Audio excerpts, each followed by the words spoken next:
We're gonna call this video my Dochi moment video. You know how when Dochi made a video 5, 6 years ago on her bed eating food, saying she just got fired from her job, and she was like, "F it. I don't care. I'm gonna start showing up at studios and making music and everything because that was her passion. She started following her passion. So we're gonna call this video my Dochi moment video. Where I just realized I have nothing to lose. Yeah, I am a young mother. I do have a daughter, but for this summer and for the rest of the summer, my daughter is not with me.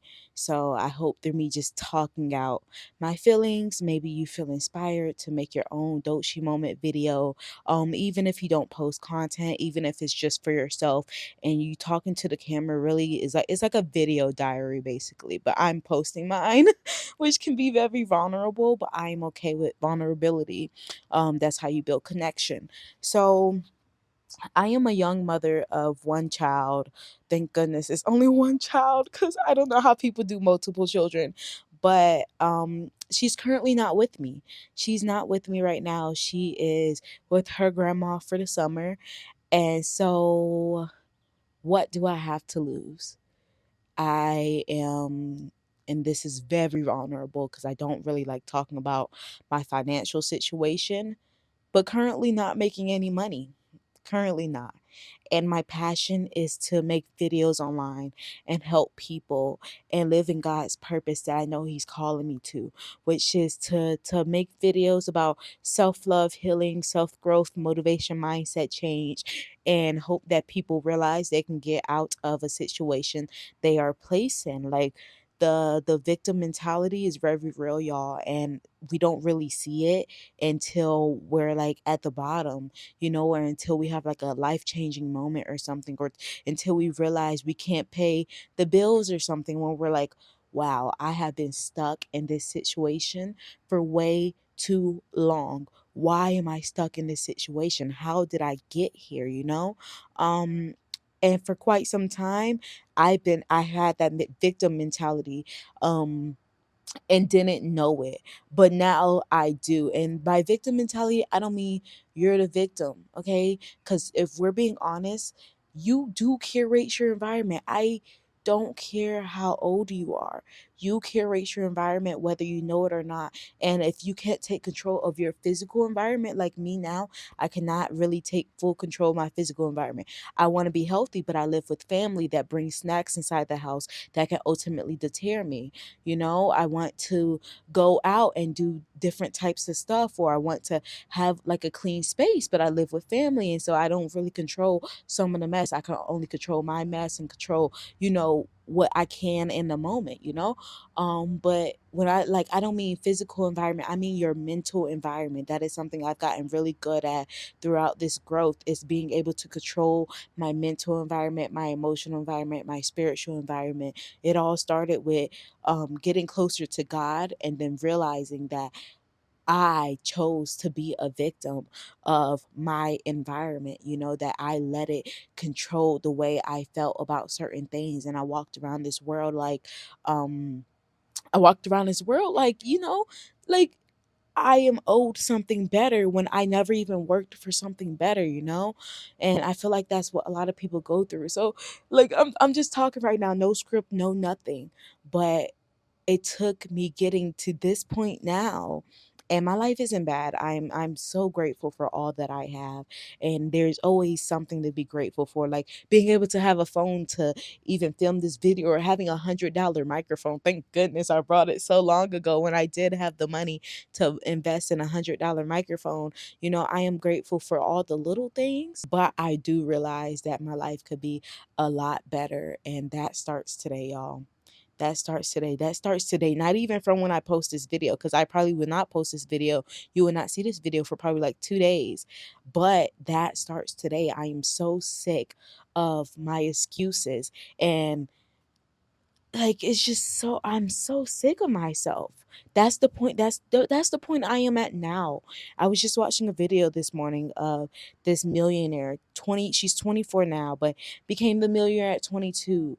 And we have similar mentalities. It's just that she worked harder. She did the work. She put in more inputs. And that's basically all it takes to get to the point of life that where you want to be, where I want to be, is to put in more inputs, you know?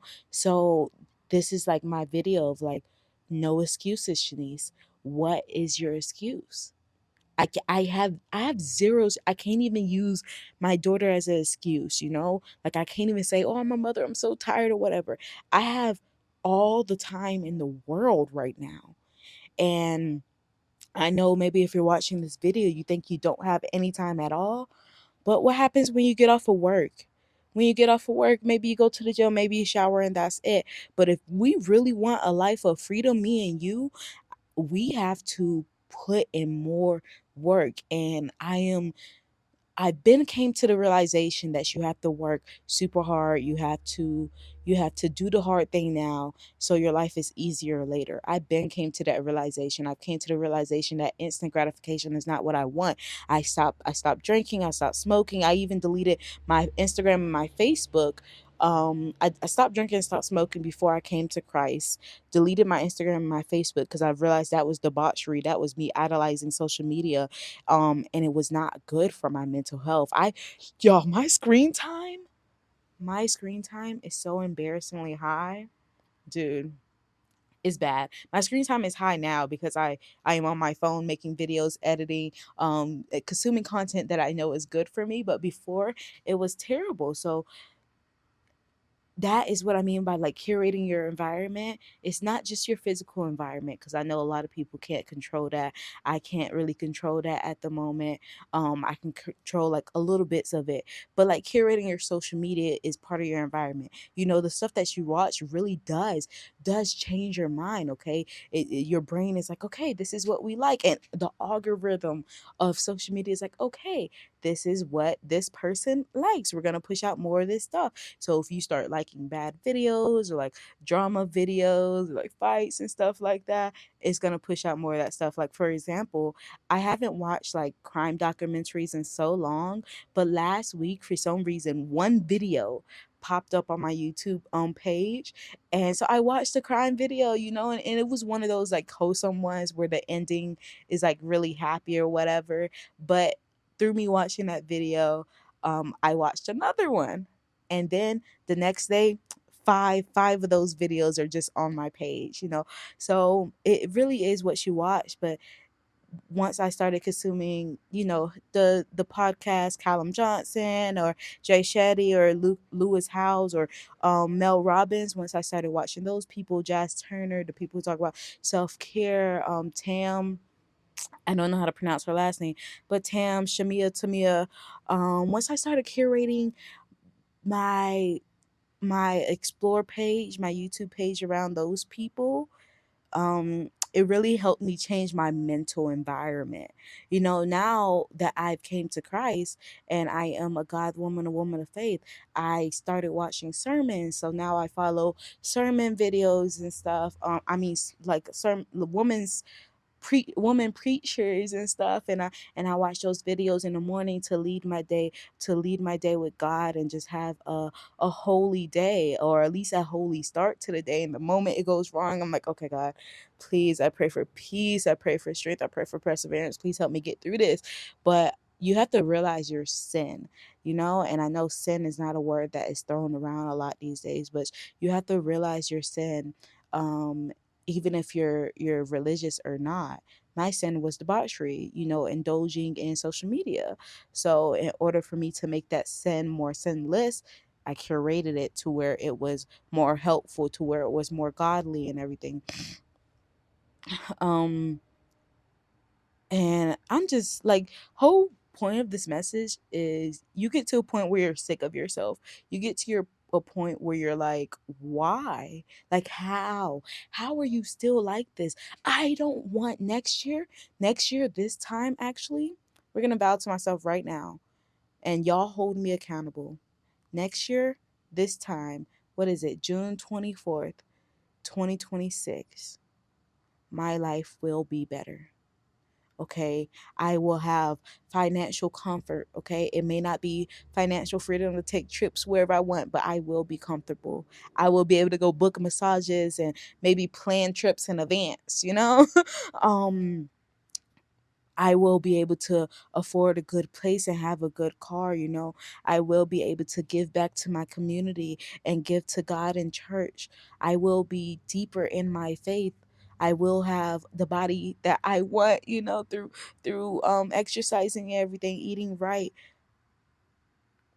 June 24th, 2026,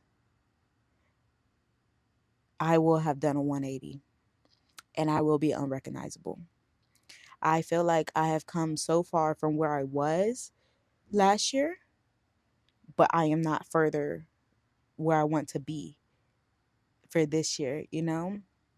But next year is mine for the taking. And yeah, next year is mine for the taking. So there's no excuses. I have zero excuses. I don't curse, but forget it, you know? Forget it. Fudge it or whatever, you know? Like there's zero excuses and I want to have financial freedom. Doing my passion, that's a big thing. I don't want to work a 9 to 5, y'all. And I feel like the person on the other side of the screen, I feel like you don't want to work a 9 to 5 either.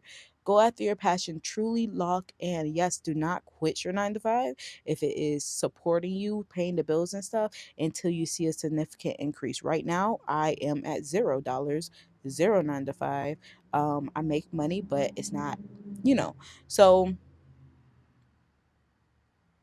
So you don't quit your 9 to 5. But me, I have zero excuses. You know, I have nothing to lose. And that's like I'm so sick of myself. That's it. You know, I'm so sick of myself. And that's just the point it is right now. So thanks for watching. Thanks for watching, and I hope you continue to watch as I go on this journey of more self discovery, more healing, and everything. Healing is a never ending job. It's never ending working on yourself, you know, and I have done a lot of work. Like, you can go look at my videos on TikTok and see who I was to where I am now. I have done a tremendous amount of work on myself, but there's always work to be done. And you know, it's not going to stop. And I'm happy that it's not stopping. I'm happy that I'm like my mental has changed to realize that I'm sick of myself. Like anyways, much love, Shanice.